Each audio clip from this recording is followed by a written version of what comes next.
El siguiente mensaje, por el pastor Carlos Contreras, es una producción de la Iglesia Gracia Soberana de Ciudad Juárez. Bien, este mensaje le hemos puesto el llamado de un Dios santo. El llamado de un Dios santo. Les dije que estas últimas semanas hemos estado repasando todas las bendiciones espirituales. Una buena noticia que Dios nos llama santos, escogidos por Dios, santos y amados. Y la semana pasada especialmente repasamos 6 específicas bendiciones que el apóstol Pablo en el libro de Efesios capítulo 1 dice que hemos recibido toda bendición espiritual en los lugares celestiales. Dijimos, bueno, algunas de estas las vimos la semana pasada y estuvimos comentándolo en los grupos de casa. El hecho que Dios nos escogió, que nos llama hijos, que nos da su espíritu, que nos ama. Todas son expresiones de la bondad de Dios. Pero el día de hoy tenemos que contestar la pregunta, bueno, pero ¿por qué Dios nos ha hecho santos y nos ha bendecido con toda bendición espiritual? Pero si no contestamos el por qué Dios ha hecho esto o nos ha hecho esto, no podremos contestar otra pregunta que es parte de nuestra serie, es ¿para qué nos ha hecho santos Dios?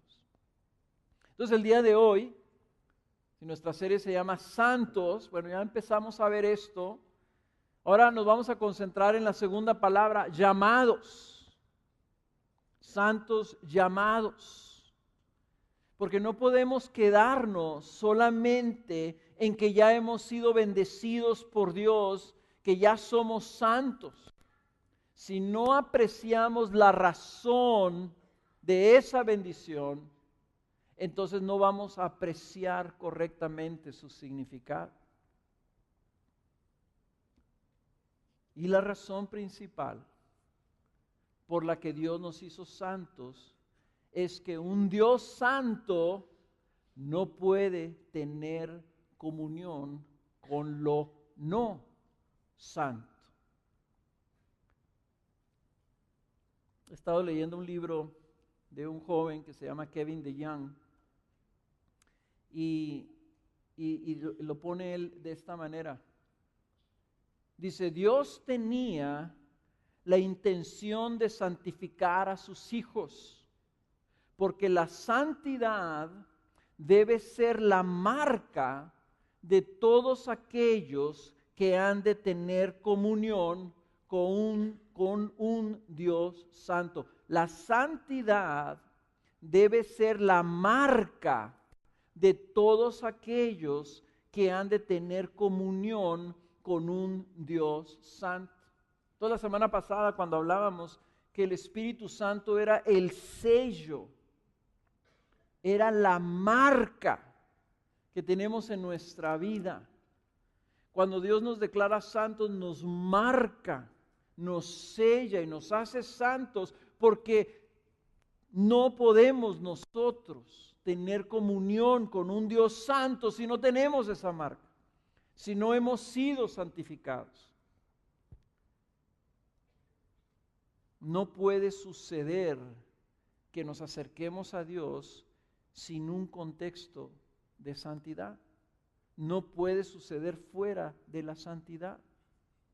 Y es más, no puedes entender la Biblia si no entiendes que Dios es santo y que tiene que haber una operación de ese Dios santo sobre el hombre pecador para hacer posible esa unión. De eso se trata la Biblia. La Biblia se trata de Dios formando un pueblo para Él. Pero ¿cómo es que lo forma? Lo forma santificándolo, para que viva con Él en santidad perfecta por toda la eternidad.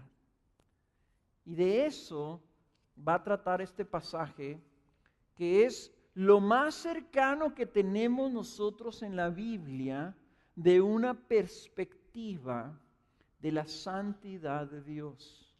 La Biblia describe a Dios como un Dios santo, pero Dios le concedió a un profeta tener una visión, es solo una visión, Es una representación de algo que está sucediendo en el cielo. Y Dios se la dio a este profeta para que nos pudiéramos entender nosotros cómo es que Dios está habitando en santidad. Así que vamos a leer en Isaías capítulo 6, versículo 1, esta visión, esta revelación de la santidad de Dios. Y dice: en el año de la muerte del rey Uzías, vi yo al Señor sentado sobre un trono alto y sublime, y la orla de su manto llenaba el templo. Por encima de él había serafines, cada uno tenía 6 alas, con 2 cubrían sus rostros, con 2 cubrían sus pies, y con 2 volaban. Y el uno al otro daba voces diciendo: Santo, Santo, Santo es el Señor de los ejércitos. Llena está toda la tierra de su gloria. Y se estremecieron los cimientos de los umbrales a la voz del que clamaba, y la casa se llenó de humo. Entonces dije: ay de mí, porque perdido estoy, pues soy hombre de labios inmundos, y en medio de un pueblo de labios inmundos habito. Porque han visto mis ojos al Rey, el Señor de los ejércitos. Entonces voló hacia mí uno de los serafines con un carbón encendido en su mano, que había tomado del altar con las tenazas, y con él tocó mi boca y dijo: he aquí, esto ha tocado tus labios, y es quitada tu iniquidad y perdonado tu pecado. Esto es una visión de Dios reinando en su santidad. ¿Ok? Y pudiéramos pasar no solamente un mensaje, sino 2 o 3 mensajes nomás analizando todos los detalles que están en esta visión. Pero yo no lo voy a hacer así, yo lo voy a hacer así medio rápido, para poder expandir un poquito más en nuestro tema, que es el llamado a ser santos y lo que eso significa. El llamado de un Dios santo. Ahora, hasta el hecho de que Dios llama a Isaías a tener esta visión en el año en que se murió el rey Uzías tiene significado. Si ustedes recuerdan una predicación que dio Miguel Núñez cuando vino el año pasado, en agosto creo que vino. Él hablaba de esto, de lo significativo que era que estaba haciendo referencia al rey Uzías.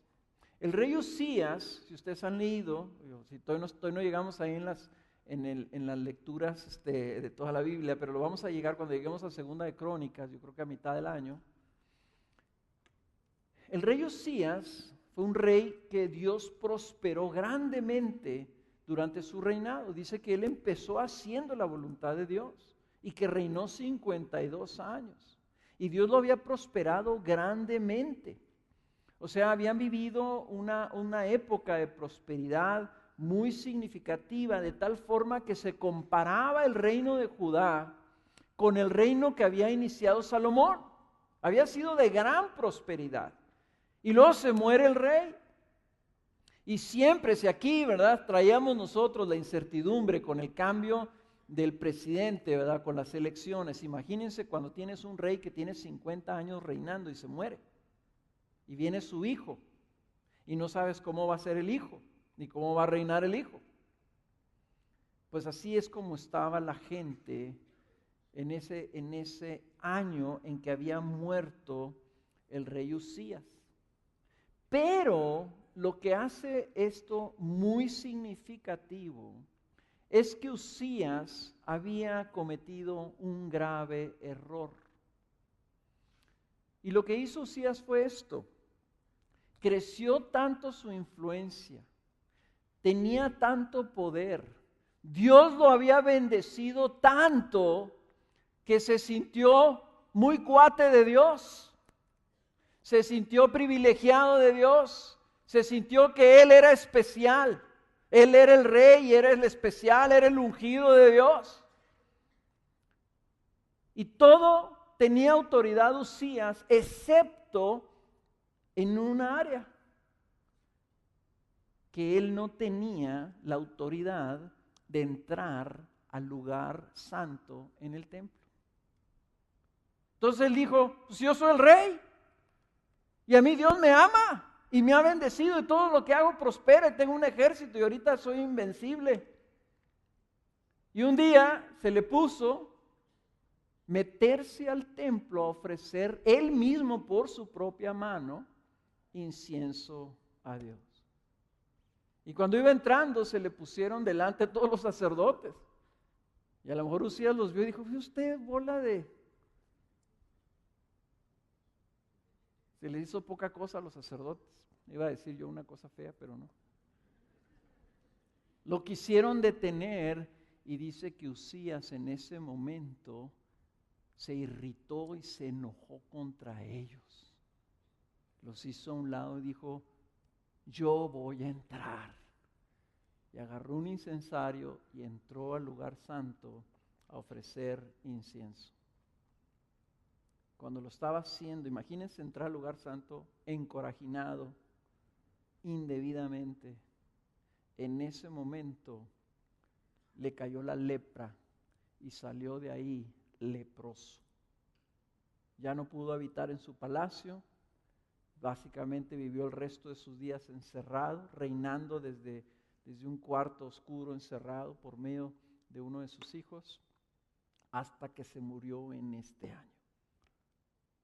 Entonces para Isaías, que sabía toda esa historia, que había vivido todo eso, que sabía que el rey había quedado leproso porque se había metido al lugar santo, y luego tiene esa visión de dónde quiso atentar Usaías, dónde se quiso meter Usaías. Un lugar donde el rey estaba sentado en el trono. Lo que se le olvidó a Usaías es que él podía ser rey en esta tierra, pero hay un trono donde está sentado otro, y dice que es un trono muy sublime, y el que está sentado ahí, dice, la orla de su manto lo cubre todo. En otras palabras, así como cuando la reina fue coronada y le pusieron un manto rojo, y luego no sé por qué los reyes de Inglaterra les ponen así una piel alrededor del manto como de un zorrito así con manchitas negras. Y entonces, pero la cosa esta era una enormidad. O sea, el largo del manto tenía así como 20 metros. Y yo no sé cómo le hizo, porque era una joven, ¿verdad? Entonces iba caminando, iba teniendo que jalar esta orla de este manto. Y eso significa la grandeza del reino. Y para nosotros que estamos viendo al rey, dice que la orla de su manto lo cubría todo, de tal forma que Isaías lo único que veía era la orla de su manto, la extensión de su gloria, la extensión de su reino. Estamos viendo la imagen de un Dios reinando. No solamente un Dios existiendo, no solamente Dios está ahí, no, Dios está ahí, pero está reinando en supremacía y esplendor, y su gloria se está manifestando. Isaías nos quiere comunicar que la visión que él tuvo de Dios es una cosa gloriosa. Ahora, inmediatamente eso nos lleva a preguntarnos, bueno, ¿y cómo es nuestra visión de Dios? Si para ti también Dios está reinando o no. Si también para ti Dios está en un trono y tú te estás acercando a Él con esa conciencia de que Él es el Rey. Ahora, los únicos seres que describe ahí Isaías son unos querubines. Y estos querubines son majestuosos también están volando, imagínense un trono sublime, y arriba de este trono sublime están estos seres, ¿verdad? Los querubines, es la única parte en la Biblia donde viene esta palabra querubines, no sabemos realmente qué son. Tradicionalmente se describe de los querubines como si fueran ángeles, pero ya ahora los ángeles son niñitos gorditos, desnudos, con alitas así chiquitas, ¿verdad? Con las que vuelan hacia alrededor y hasta les dicen cupidos y cosas así. El cupido es un dios pagano, ¿verdad? Pero los dibujan como angelitos. Cupido no es un angelito, es un demonio. Y decimos, ay, son querubines. No, estos querubines cuando hablaban, dice, se estremecían los umbrales, se estremecían las paredes, las columnas, lo que estaba ahí en ese lugar. Y lo que estos querubines estaban haciendo era hablando el nombre de Dios, diciendo santo, santo, santo. Pero lo decían tapándose los ojos y lo decían tapándose los pies. Lo decían con temor, lo decían con cuidado, no se atrevían a mirar al que estaba sentado en el trono.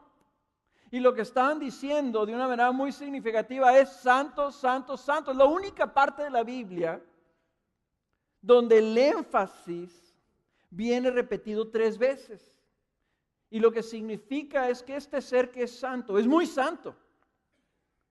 Pero no solamente es muy santo, es 3 veces santo. O sea, la máxima expresión de santidad la tiene este ser. Es 3 veces santo, totalmente santo.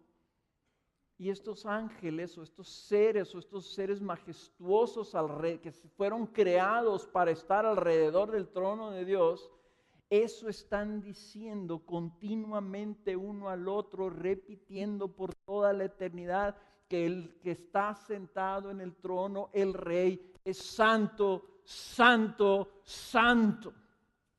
Santo a la tercera potencia. Y el reino y la gloria de su reino está sobre toda la tierra. Ahora, de nuevo, ¿cuál es tu visión del Rey y cómo te acercas tú al Rey? Cuando vienes delante de Dios, estás consciente que le estás hablando a ese santo, santo, santo, a quienes los querubines no se atreven siquiera a ver. Ahora, hasta ahorita, Isaías nomás está viendo y está azorado viendo esta visión. Y lo que hace él en lo que lo ve, dice, ¡ay de mí! Ese ¡ay de mí! Son los famosos ayes de la Biblia. En el capítulo 5 del libro de Isaías, ahí vienen también varios ayes. Jesús se lo pronunció a los fariseos y a Jerusalén. ¡Ay de ti, Jerusalén! ¡Ay de ustedes, fariseos! Significa, ya la torcieron. Están perdidos. No tienen esperanza. Isaías dice, ¡ay de mí! Porque perdido estoy. Esa palabra perdido, decía Miguel, la puedes más bien traducir, ay, porque estoy desintegrado, me voy a desintegrar. ¿Qué estoy haciendo aquí? Dice, porque mis ojos han visto al Rey. Y ya eso es suficiente para explotarme en 1000 átomos. En electrones que se desaparecen. Esto es suficiente para ya destrucción completa y total de mi ser. Perdido estoy. Y la razón por la que estaba perdido es porque se daba cuenta, no más de haberlo percibido, se daba cuenta que era total y absolutamente indigno de estar ahí. Y aquí podemos nosotros comparar la actitud de Isaías, la respuesta de Isaías a la respuesta o la actitud de Usías. Usías, puesto que tenía tanta bendición, se consideró digno. Isaías se consideró indigno y pensó, me voy a morir.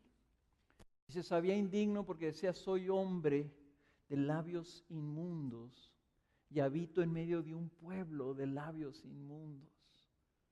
Eso es lo primero que pensó él en lo que salía de su boca.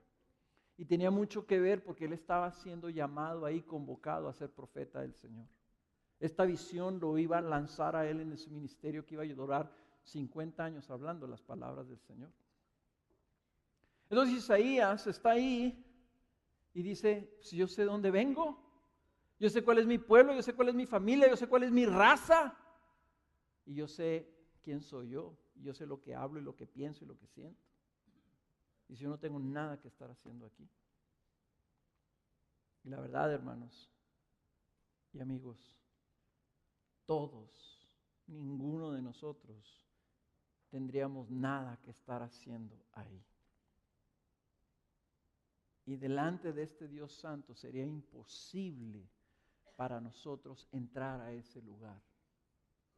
Y mucho menos acercarnos a ese rey. Dirigir nuestra palabra, dirigirle la palabra a ese rey. Fíjense ustedes el libro de Esther.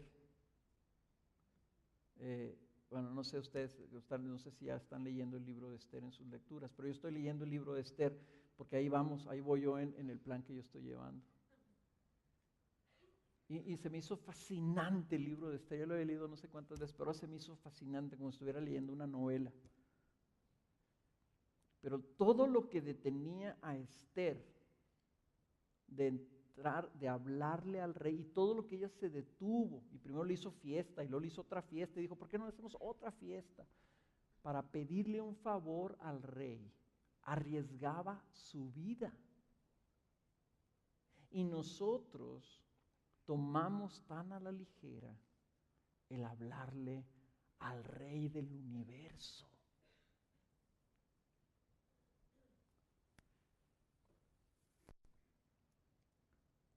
Pero Dios, sin que Isaías se lo pidiera, sin que Isaías solamente, yo creo que Isaías no abrió su boca, nomás dijo, ¡ay de mí! Pero no le salió nada por la boca.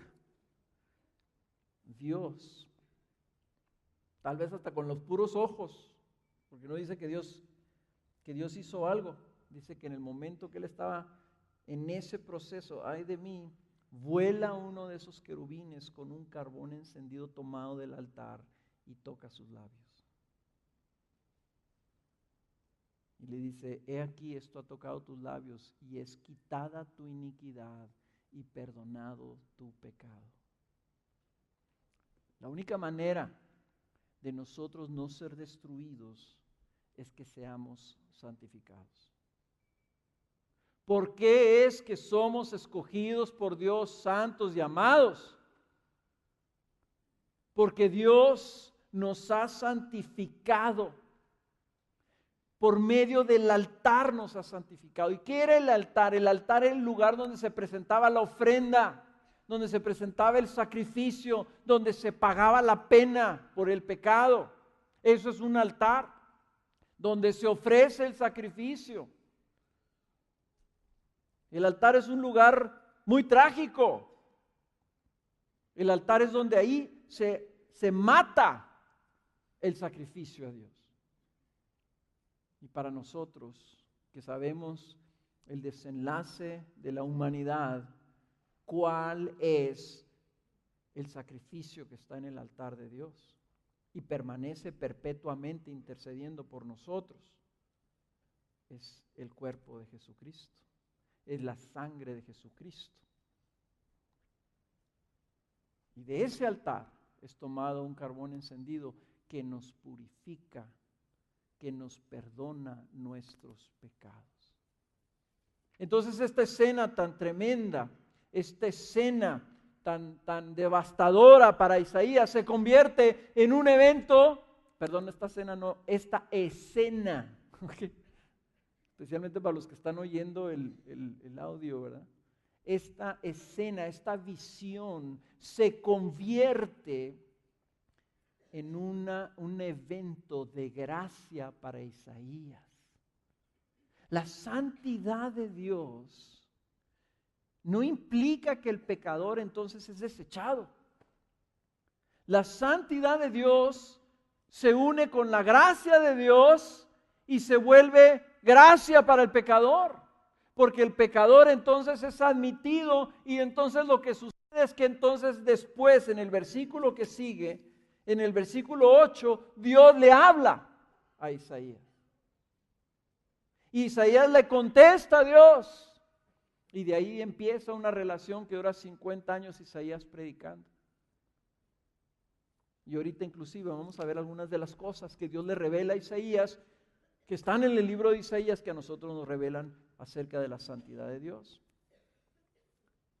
Entonces, creo que es muy importante entender que nuestra inclusión a la relación con Dios es exclusivamente sobre las bases de los actos de gracia de parte de Dios hacia los pecadores. Si Dios no hubiera obrado, nunca podríamos relacionarnos con Dios. Y si tú aún tienes esta perspectiva, tal vez tú estás escuchando esto por primera vez, y tú dices, pues Dios es un Dios terrible, Dios es un Dios temible, Dios es un Dios exaltado, ¿cómo me puedo yo relacionar con Él? Y la respuesta es solamente por lo que Él ha hecho para los pecadores, en favor de los pecadores, para acercarlos a Él. Dios es el que se ha acercado a ti. Entonces, la santidad empieza no con lo que haces o dejas de hacer, porque lo que haces o dejas de hacer nunca te va a capacitar para poder estar en ese cuarto. Fíjate bien, todo lo que hagas o dejes de hacer nunca te va a hacer suficientemente santo para que puedas acercarte a ese Dios santo. Dice la Biblia, tu naturaleza, lo que tú eres, ofende a Dios. Ni siquiera, si tú pudieras existir sin pensar y sin hablar y sin moverte, ofenderías a Dios. Entonces, la santidad nunca empieza con tu comportamiento, con tus actos, empieza con el reconocimiento de lo que Él es, santo, santo, santo, y de lo que somos nosotros delante de Él, indignos. La santidad empieza sabiendo que Él es santo, santo, santo en su majestad, reinando en su gloria, nosotros indignos, y por una obra de su gracia, acercados a Él. Sin este entendimiento correríamos el riesgo de nosotros querer mejorarnos para estar en ese lugar o menospreciar el acto de misericordia y de compasión de Dios, perdonándole los pecados a los pecadores para que puedan acercarse a Él.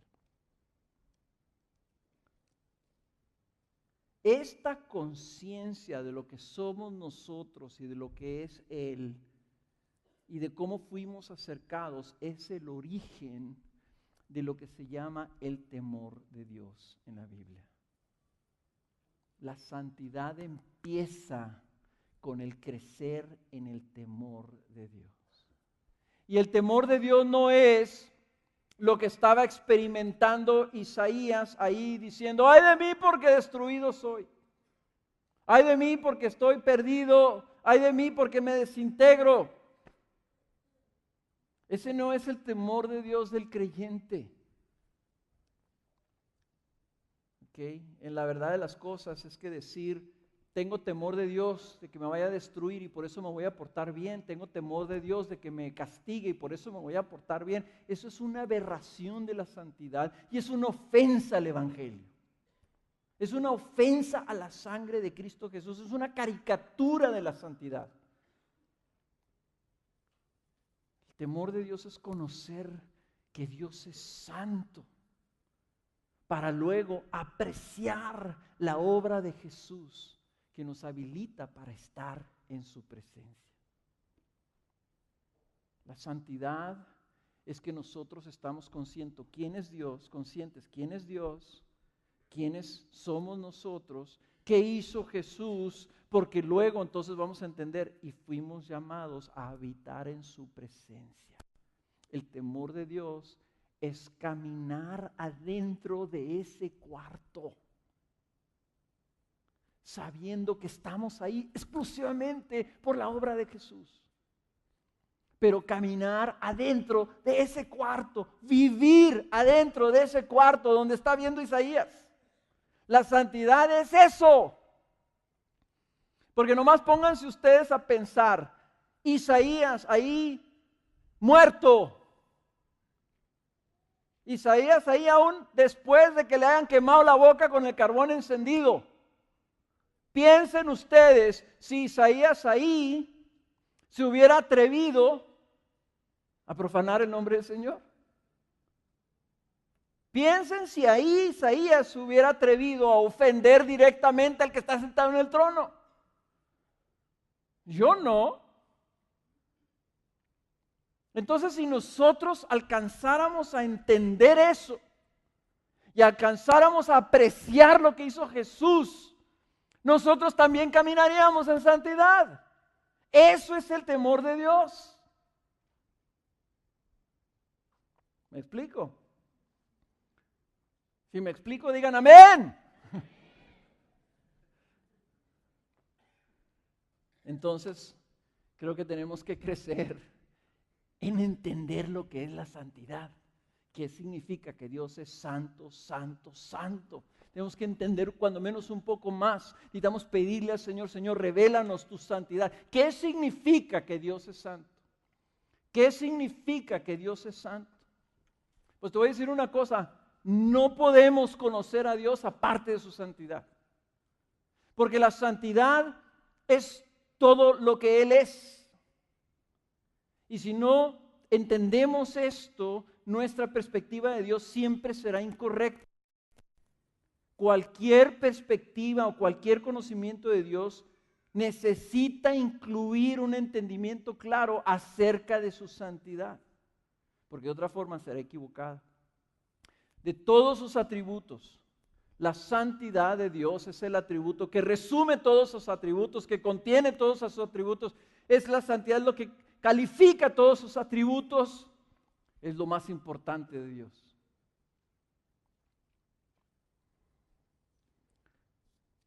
Ahora, estoy diciendo todo esto porque es importante. Nomás mantengan esto en mente. La visión de Isaías no ha cambiado. Isaías vio esto hace casi 3,000 años. Ya Isaías ya se murió. Ya es uno de los testigos que están ahí arriba en el cielo. Pero el trono no ha cambiado. La gloria y la orla del manto de Dios no se ha disminuido. Los querubines no han dejado de exclamar santo, santo, santo. Ese Dios sigue en todo su esplendor y majestad, reinando. Entonces el Dios al que nosotros estamos hablándole ahorita es el mismo. Es el mismo. El que entregó a su Hijo para que tú te pudieras el día de hoy acercar y llamarle Padre es el mismo. El Dios que tú le dices Padre es el mismo. Yo creo que necesitamos entenderlo un poquito más. Porque de otra manera, lo que pasa es que empezamos a hacer caricaturas de Dios. Empezamos a imaginarnos cómo es Dios. empezamos a pensar que Dios es como nosotros y lo empezamos a distorsionar o nosotros a crear nuestro Diosito. Y decimos cosas así como, ay, mi hijo, no hagas eso porque se va a enojar Diosito. ¿Cuál Diosito?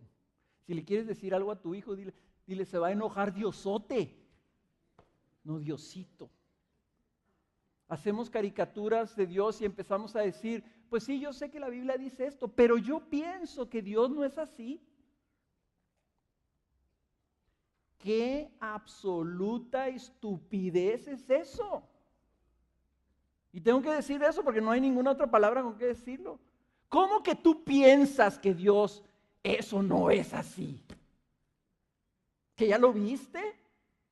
¿Que ya te sentaste con Él a charlar? Oye, a ver, explícame esto de la Biblia, pero no estoy de acuerdo con lo que tú estás diciendo, Dios. Yo pienso que tú deberías pensar de esta manera. O sea, ¿tú piensas que Dios es como tú? ¿Tú piensas que Dios va a pensar como piensas tú con tu minúsculo cerebrito, tamaño de un grano de mostaza comparado con la mente divina de Dios? Eso sucede cuando no entendemos la santidad de Dios.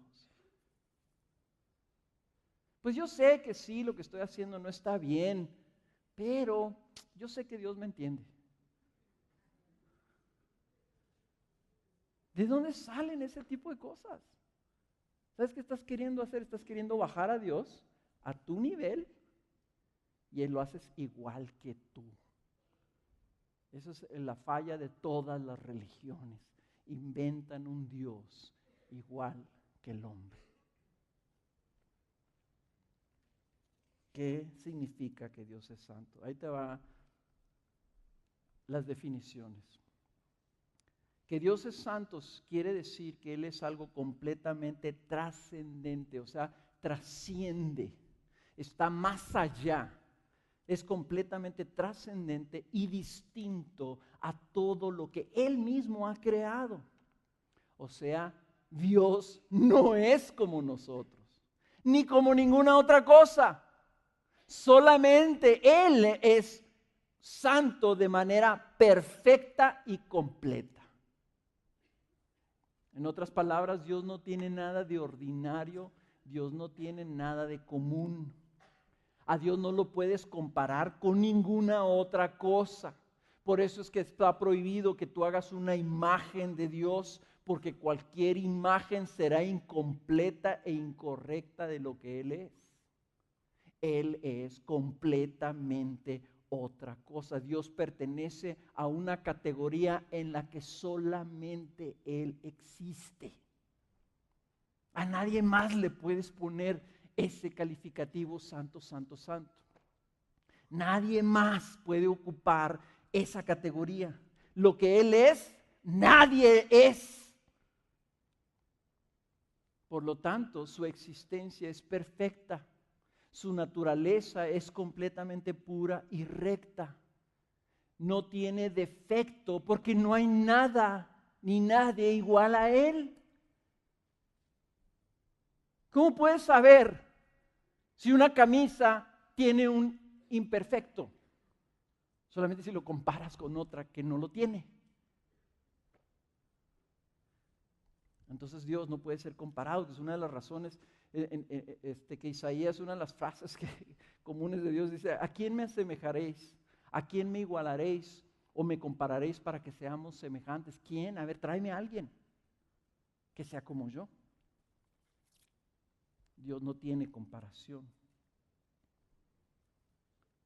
Fíjense lo que dice Isaías cuando el Señor le hablaba, en el capítulo 45, hay una parte de la Biblia, como del capítulo 39 al 46, en donde Dios habla en estos términos diciendo y repitiendo, yo soy Dios. Es que no entienden, yo soy Dios.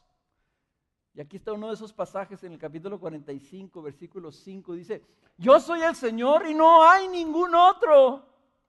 Fuera de mí no hay Dios. Yo te ceñiré aunque no me has conocido, para que se sepa que desde el nacimiento del sol hasta donde se pone, no hay ninguno fuera de mí. Yo soy el Señor y no hay otro. El que forma la luz y crea las tinieblas, el que causa bienestar y crea calamidades. Yo soy el Señor, el que hace todo esto. Más adelante, ahí en el capítulo 46, dice, acordaos de las cosas anteriores ya pasadas, porque yo soy Dios y no hay otro. Como que ya se volvió el tema de Dios. Yo soy Dios y no hay ninguno como yo, que declaro el fin desde el principio y desde la antigüedad, lo que no ha sido hecho. Yo digo, mi propósito será establecido y todo lo que quiero realizaré. Entonces la santidad de Dios quiere decir esto: Él es Dios y no hay otro, no hay nadie como Él. No lo puedes comparar, no lo puedes contener, no lo puedes limitar, no lo puedes definir. No lo puedes comprender, no lo puedes recibir, no lo puedes ni siquiera imaginártelo. Él es Dios y no hay otro. Es la santidad de Dios, es precisamente lo que lo hace Dios. Es la característica que lo distingue de manera exclusiva como un ser absoluto y totalmente distinto de todo lo que existe creado por Él. Y aquí, en este pasaje que leí de Isaías 45, nos dice que Dios es santo y Él se ve santo porque solamente Él es capaz de hacer todas las cosas. Solamente Él es capaz de hacer todas las cosas. Él es el creador de la luz y de las tinieblas. Él es el que causa todo el bien y el que crea todas las calamidades. ¿Quién no puede cuestionar si Él tiene capacidad de hacer todo? ¿Quién le puede reclamar? Él declara el principio de todas las cosas y Él ya sabe el final antes de que sucedan. Y Él declara, dice, el fin de todas las cosas. En otras palabras, Él está determinando su propósito. Dios es santo porque Él es el único que tiene completo libre albedrío. Yo no sé si en los grupos de casa estuvieron discutiendo sobre el libre albedrío del hombre, pero el único que tiene el libre albedrío es Dios. El único. No hay tal cosa como libre albedrío del hombre. Nos engañamos nosotros porque nosotros no podemos decir esto nunca. Yo digo, mi propósito será establecido y todo lo que quiero realizaré. Yo no puedo decir eso. Yo no puedo decir, yo quiero volar. Yo quiero vivir para siempre. Yo quiero no envejecer. Yo quiero tener todo el conocimiento. Me van a decir, pues estás tonto. Pero Dios puede decir, todo lo que quiero hacer, yo lo hago. Todo lo que quiero hacer, yo lo hago. Él sí tiene libre albedrío. Libre albedrío quiere decir que Él puede hacer y decidir lo que Él quiera. Y nosotros estamos así limitados, tototes. Fíjense cómo, y me gustó porque volviendo a Isaías 45, hay que leer todo el capítulo. Es más, hay que leer 44, 45, 46, todo el capítulo. Si ya tienes tu tarea, anótale ahí, lee 44, 45, 46. Fíjate a Dios hablándole a su pueblo, pero te voy a leerlo como viene en la nueva versión internacional. Fíjate cómo le habla el Señor ahí cuando dice, yo soy el Señor, no hay otro. Versículo 8, en el 45. Destilen cielos desde lo alto, nubes hagan llover justicia. Que se abra la tierra de par en par, que brote la salvación, que crezca con ella la justicia. Yo, el Señor, lo he creado. En otras palabras, Dios dice, yo puedo hacer todo. Yo abro la tierra y sale justicia de ahí. Yo abro los cielos y cae justicia de allá. Hago brotar salvación de donde yo quiera, porque yo soy el Señor. Yo lo he creado, dice. Versículo 9, hay del que contiende con su hacedor, hay del que no es más que un tiesto entre los tiestos de la tierra. Tiesto es una vasija de barro. Hay del que contiende con su, ¿acaso El barro le reclama al alfarero, fíjate en lo que haces. ¿Tu vasija no tiene agarraderas? Ay del que le reprocha a su padre, mira lo que has engendrado. Ay del que le reclama a su madre, mira lo que has dado a luz. Así dice el Señor, el Santo de Israel, su artífice. ¿Van acaso a pedirme cuentas del futuro de mis hijos? ¿O a darme órdenes sobre la obra de mis manos? Yo hice la tierra y sobre ella formé la humanidad. Mis propias manos extendieron los cielos y di órdenes a sus constelaciones.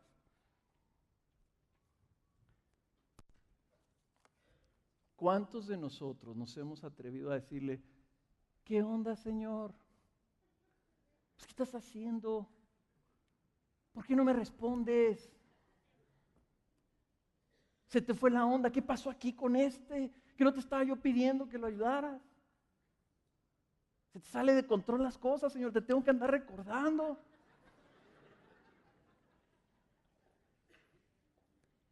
¿O cuántos? ¿Y por qué me hiciste así, Señor? Una vasija gordita y luego sin agarraderas. Yo sí tengo mis agarraderitas, ¿no crees? Me las dio el Señor.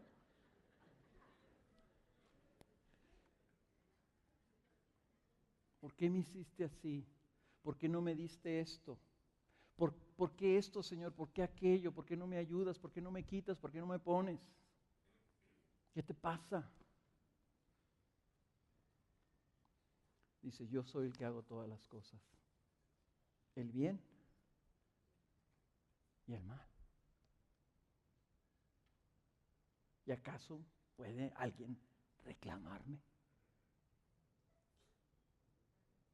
Lo único que podemos hacer es decir, darnos cuenta que este Dios que está así, a nosotros tenemos acceso a Él. Y así como el ángel voló con Isaías, nosotros, si Él ha designado y ha determinado y ha permitido que suframos, nosotros podemos venir a ese Dios santo, diciendo, Señor, yo sé que tú eres el Rey, hágase tu voluntad, pero si es posible, Señor, pase de mí esta destrucción, este sufrimiento, esta calamidad, esta tribulación, esta prueba, esta tentación.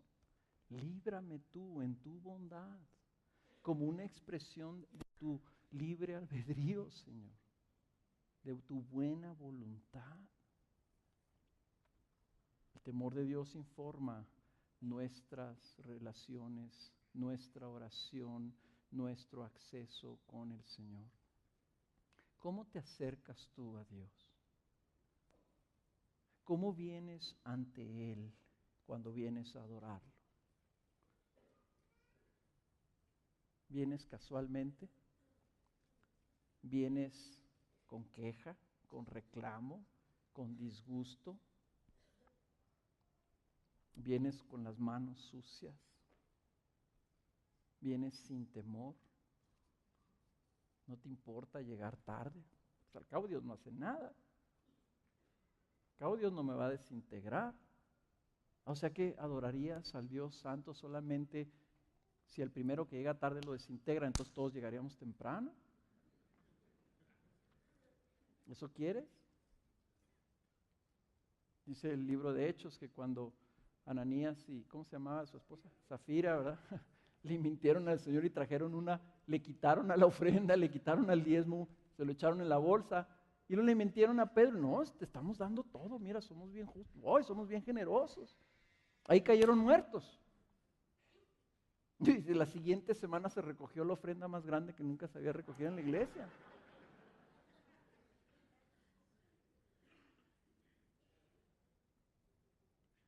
El Dios que está en ese trono es el mismo Dios. Y para darles otro ejemplo de por qué Dios es santo, qué significa que Dios es santo. Dios es santo porque está apartado principalmente de todo lo que es maldad, todo lo que es pecado. Él está aparte de eso. Dice Habacuc, Muy limpios son tus ojos para mirar el mal y no puedes contemplar la opresión. Y en el Salmo 5:4 dice, tú no eres un Dios que se complace en la maldad, el mal no mora contigo.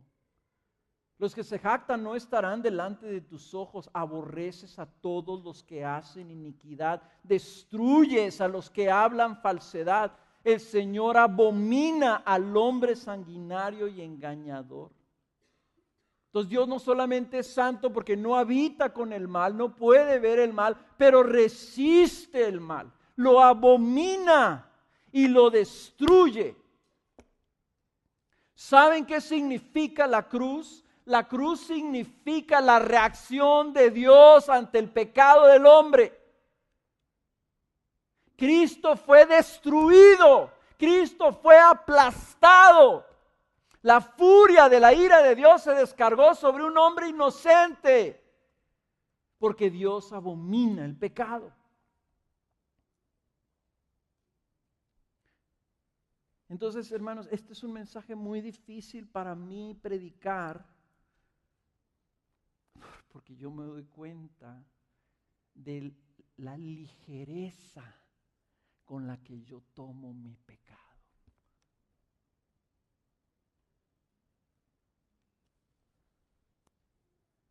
No me doy cuenta que estoy delante de los ojos de ese rey que me está viendo. Y he sido llamado, convocado por el designio de Dios desde antes de la fundación del mundo. Y dijo, Carlos, ven para acá, quiero que habites aquí conmigo. Y yo estoy donde está Isaías. Yo estoy ahí. ¿Y cómo le hago? ¿Cómo retengo mis pensamientos? ¿Cómo los freno? ¿Cómo pongo un freno a mi mente, mis ojos, mis labios, mis manos, mi corazón, mis intenciones, mis voluntades? ¿Cómo le hago, oh Señor, para estar en tu presencia y no ser destruido? Y la respuesta es, tienes un sumo sacerdote que por tu estado caído necesita permanecer delante de ese Dios. Ahí delante de Dios está el altar. Y el que está en el altar es un sumo sacerdote. Y ese sumo sacerdote vive perpetuamente para ofrecer sacrificio, para interceder, para hacerme perfecto, para que yo pueda habitar ahí. ¡Qué pena! Ese es mi estado. Uno de total dependencia de Cristo Jesús mi Salvador, porque Dios en su increíble, asombrosa, incomprensible voluntad dijo, Carlos, quiero que estés ahí adentro. Es imposible, Señor, yo no puedo estar ahí. Hay una manera en que tú puedes estar ahí. Señor, pero yo voy a seguir batallando, yo voy a seguirte ofendiendo, mi olor te va a agraviar. Pues sí, pero yo he llamado a mi hijo que permanezca permanentemente, perpetuamente intercediendo y mediando por ti. Entonces esta santidad se vuelve buena noticia. Cuando seguimos leyendo ahí en el capítulo 45, ¿ya notaron que tienen que leer todo el 45 para la tarea? Ok. Vean el versículo 21. Declarad y presentad vuestro caso, sí, que deliberen juntos. ¿Quién ha anunciado esto desde la antigüedad y lo ha declarado desde entonces? ¿No soy yo el Señor? No hay más Dios que yo. ¿Por qué tiene el Señor que estarnos repitiendo esto? Por algo ha de ser. No hay más Dios que yo. Un Dios, fíjense, justo y salvador. El Evangelio, hermanos, que significa buenas noticias, se encuentra en las preposiciones, en el pero y en el y. Dios es un Dios santo y tan santo, tan extraordinariamente diferente a lo que somos nosotros, que es un Dios santamente salvador. Yo soy un Dios justo y salvador. No hay ninguno fuera de mí. Entonces dice, puesto que yo soy un Dios salvador, volveos a mí y sed salvos. Todos los términos de la tierra, porque yo soy Dios y no hay ningún otro. Otra vez sigue repitiendo lo mismo. Por mí mismo he jurado, ha salido de mi boca en justicia una palabra que no será revocada. Ante mí se doblará toda rodilla y toda lengua jurará lealtad. De mí dirán, solo en el Señor hay justicia y fuerza. A Él vendrán y serán avergonzados todos los que contra Él se enojaron. En el Señor será justificada y se gloriará toda la descendencia de Israel. Ese Dios santo, la santidad de Dios incluye todo. Podemos hablar del amor santo de Dios, de la sabiduría santa de Dios, de la justicia santa de Dios, de su ira santa. Pero también hablamos de su salvación santa, de su misericordia santa, de su gracia santa, extraordinaria. Su gracia no tiene comparación, no hay nadie como Él que tiene misericordia del pecador, que les llama, venid y sed salvos, todos los confines de la tierra, vengan, acérquense, vamos a deliberar, vamos a hablar. Yo ya pagué, yo ya envié a mi hijo. Por lo tanto, todos mis descendientes, todo mi pueblo, todo mi Israel será justificado y se va a gloriar conmigo. ¿Qué es lo que vimos la semana pasada? Entonces, hermanos, ¿cómo respondemos? Es el santo el que ha santificado. ¿Cómo respondemos? Pues respondemos como Isaías, ¿verdad? ¡Ay de mí! Respondemos como Moisés. Moisés lo llama el Señor, se le presenta como una zarza ardiendo y ahí está Moisés y va y se quiere acercar. Entra el tarugo, ¿verdad? Al lugar ahí. Y dice, El Señor mismo lo detiene. ¡Párate, Moisés! El lugar que pisas es santo. Quítate las sandalias. Así respondemos. Respondemos buscando la santificación del carbón encendido en nuestras vidas. Vivimos buscando el carbón. Vivimos quitándonos las sandalias. Fuimos llamados a ser santos por un Dios santo. Vivimos entonces en ese lugar dependiendo. Es como si, yo me imagino yo estar ahí, ¿verdad? Viene el ángel con el carbón encendido y me dice, tu pecado te es quitado. Ok, ángel, ¿sabes qué? No te vayas. Quédate aquí, a mi lado. Porque sospecho que el carbón tendrá bastante más trabajo que hacer. Mis ojos, mi mente, mi voluntad, mis intenciones, mis deseos, mis ambiciones, mis egoísmos, mis orgullos. ¿Cómo respondemos al llamado que dice el Señor? Me seréis pues santos, porque yo el Señor, soy Dios, no hay ningún otro, yo el Señor. ¿A quién me vas a comparar? Yo el Señor, santo, santo, santo. Me seréis pues santos, porque yo el Señor soy santo, y os he apartado de entre todos los pueblos para que seáis míos. La santidad no empieza con lo que haces o dejas de hacer. La santidad empieza con entender quién es este que nos llama, cuál es nuestra condición y luego cómo Él nos habilita para estar en su presencia. ¿Por qué es fundamental esto, hermanos? Porque no podemos aspirar a tener comunión con Dios sin santidad. Y si no la tenemos en nuestra vida, necesitamos ir al altar. Necesitamos vivir en dependencia, por eso le cantamos y le cantamos gracias por la cruz, gracias Señor por lo que hiciste por nosotros, y estamos buscando, Señor, líbrame, Señor, perdóname, Señor, trabaja en mí. Por eso es que vamos a los grupos de casa, por eso es que venimos los domingos aquí, por eso es que procuramos, por eso es que estamos orando antes de que empecemos a reunirnos, porque tenemos temor de Dios, sabemos que es un Dios santo. Esperamos haya sido de bendición.